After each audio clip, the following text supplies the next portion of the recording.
सभी साथियों को मेरा नमस्कार। स्वागत है आप सबका आज 20 सितंबर के जनसत्ता विश्लेषण में।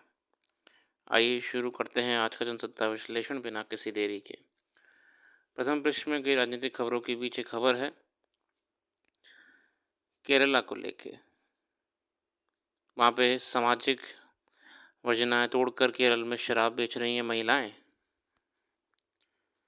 पूरे देश में शराब की दुकानों में महिलाओं का काम करना अब भी सामाजिक वर्जना माना जाता है। राज्य की सरकारी शराब विपणन company Kerala state beverage corporation के मुताबिक अब इसके कर्मचारियों में करीब 50% महिलाएं हैं। केरल देश का संभवतः पहला राज्य है जहां पर शराब की दुकानों में इतनी संख्या में महिला कर्मचारी काम कर रही हैं। यहाँ इसे अन्य सरकारी नौकरी की तरह एक नौकरी के रूप में देखा जाता है। सामाजिक न्याय एवं महिला विकास दृष्टिकोण से ये भी एक करंट अफेयर महत्वपूर्ण है।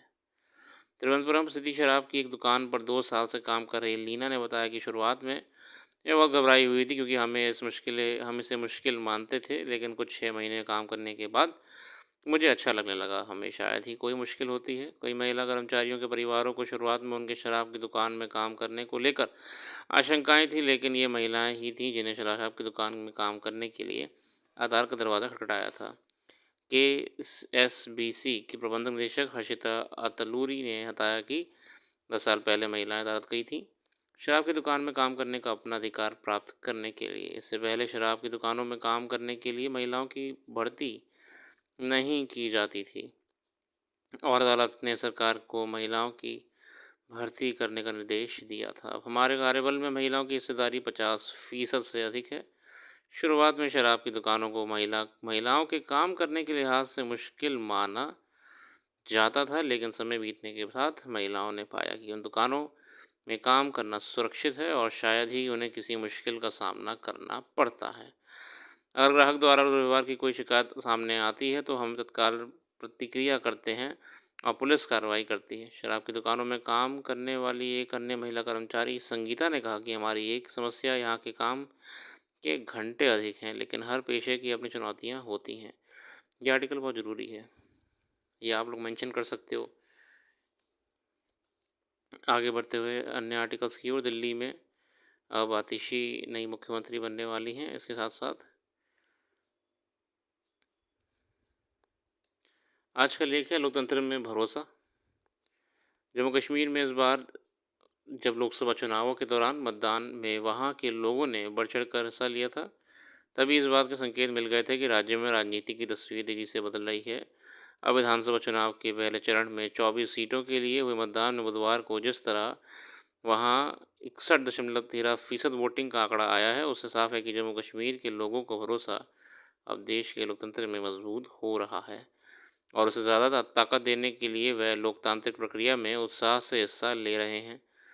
यो राज्य में पिछले कुछ समय से लगातार आतंकवादी गतिविधियों के बीच जिस तरह की अप्रिय घटनाएं सामने आती रही हैं, उससे इस बात की आशंका जरूर बनी हुई थी कि क्या इसका असर आम लोगों को चुनावों में हिस्सा लेने पर पड़ेगा और मतदान का फीसद कम रह सकता है। मगर इस डर को बताते हुए राज्य के लोगों ने अपनी रुख स्पष्ट कर दिया था।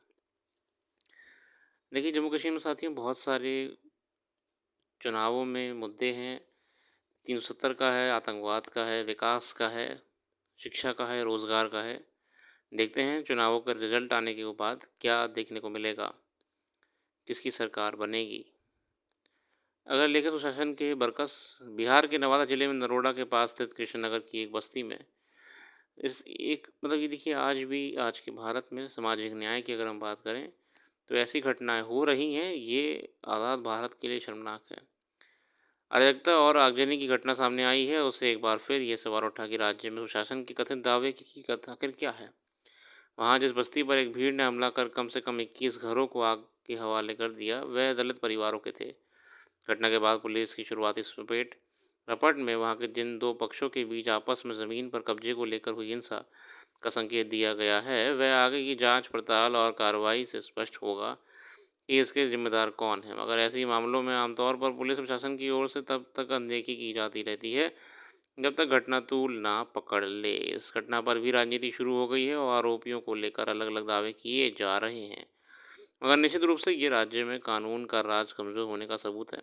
हालाँकि हम उस पे नहीं जाएँगे राजनीति पे, मगर ये जो कहना चाह रहा हूँ मैं कि आप इसी बहाने देख सकते हैं कि आज भी जो आपकी बैकवर्ड कम्युनिटीज़ हैं, उनको कितना सोशल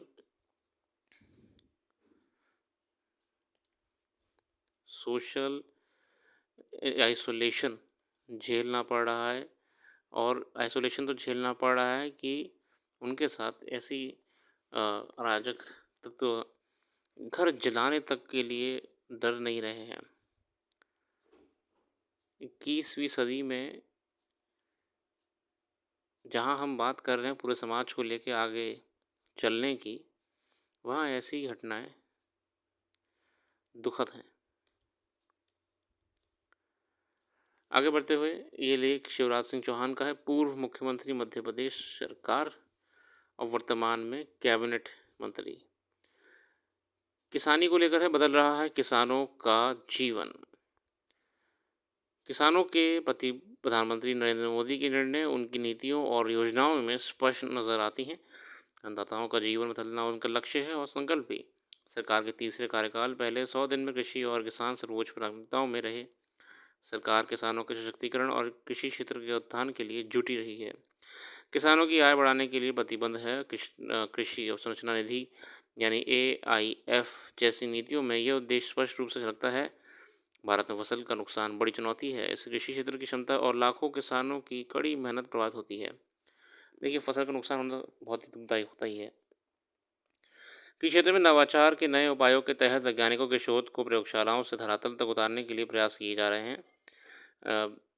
ये भी हम जानते हैं कि टेक्नोलॉजी के माध्यम से, चाहे वो सॉइल हेल्थ कार्ड, साइंस के माध्यम से, ड्रोन टेक्नोलॉजी के माध्यम से इरिगेशन, फर्टिलाइज़र स्प्रिंकल करना, इरिगेशन की बात करें तो drip irrigation techniques, drip irrigation mechanism से फसलों को बेहतर तरीके से सींचना, सब इनोवेशन और तकनीक के माध्यम से हो पा रहा है। कृषि उपज के नुकसान का समाधान हो सके, इस निर्देश में प्रधानमंत्री अत्यंत गंभीर हैं। उन्होंने भंडारण, परिवहन आदि से बुनियादी ढांचे के विकास को प्राथमिकता दी है। अब देखिए, और क्या कर इंफ्रास्ट्रक्चर की बात यहाँ पे कर रहे हैं। इंफ्रास्ट्रक्चर की बात, इंफ्रा में कौन कौन सी चीज़ें आती हैं, वो हैं कोल्ड स्टोरेज या फिर स्टोरेज, है ना, गोदाम। कोल्ड स्टोरेज या नॉर्मल स्टोरेज, गोदाम, और इसके साथ ही साथ खेतों को, गाँव को और इस कोल्ड स्टोरेज तक पहुंचाने के लिए सड़कें, इंफ्रास्ट्रक्चर, एग्रीकल्चरल इंफ्रास्ट्रक्चर, है ना, एग्रीकल्चरल इंफ्रास्ट्रक्चर। पहला इनोवेशन कहाँ पे करा? पहला इनोवेशन वहीं करा जहाँ ज़रूरी है, किसानी में। तमाम साइंटिफिक टेक्निक्स के माध्यम से, कृषि रेडियो के माध्यम से, किसान रेडियो के माध्यम से, सॉइल हेल्थ कार्ड टेक्निक्स और अन्य जानकारियों के माध्यम से, हेल्पलाइन के माध्यम से, कब कौन सी फसल कैसे लगानी है, ठीक है। और इसके साथ साथ आपका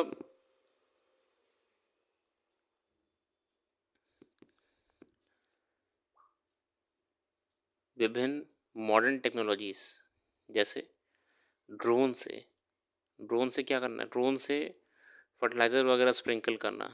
इसके अलावा क्या, इसके अलावा ड्रिप इरिगेशन वाले मैकेनिज़्म से सिंचाई करना।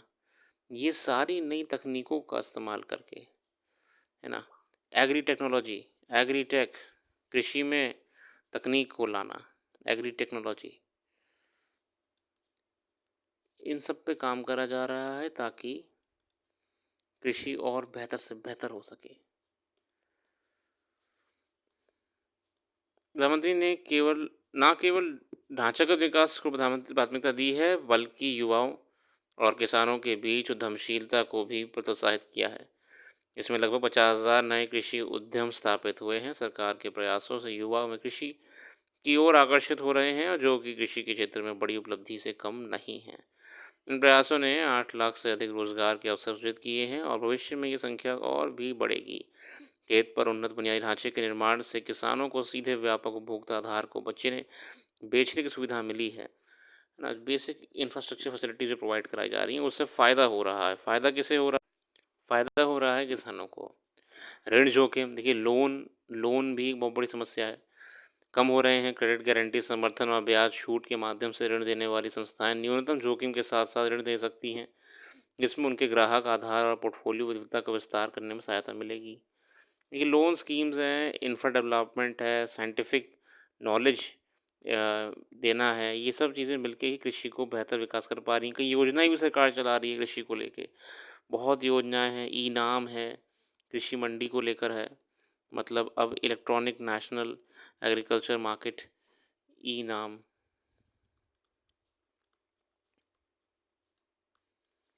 पीएम कुसुम है और बहुत योजनाएं हैं। इन सब का प्रथम उद्देश्य ही यही है कि कृषि को बेहतर करना है। बहुत ही बढ़िया लेख लिखा है हमारे केंद्रीय कृषि मंत्री जी द्वारा। शिवराज सिंह चौहान बहुत ही बड़ा नाम है राजनीति में और इस समय कृषि क्षेत्र में योगदान दे रहे हैं मंत्रालय का अध्यक्षता करते हुए।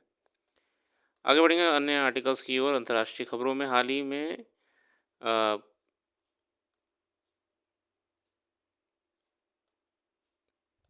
हाल ही में नहीं, आने वाले समय में यूएन का मीटिंग होने वाला है और डेलावेयर जाएंगे हमारे प्रधानमंत्री जी।